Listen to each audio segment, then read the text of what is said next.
So this is how dirty the oil sump pickup is. So there's a lot of things that block the way.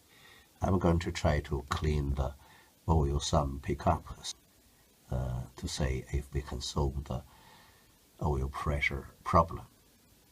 To remove the oil pickup, we need to remove two 10mm bolts here and one bolt here and the other there. So four 10mm bolts.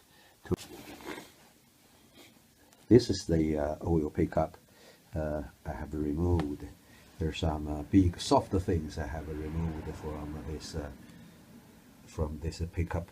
So there's a lot of other fine things remain.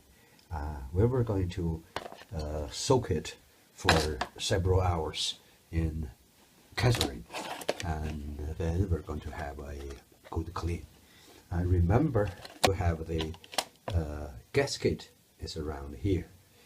It's better to use a new one. The gasket something looks like a piece of metal with some coating both sides. It is in pretty good condition. I will reuse this gasket.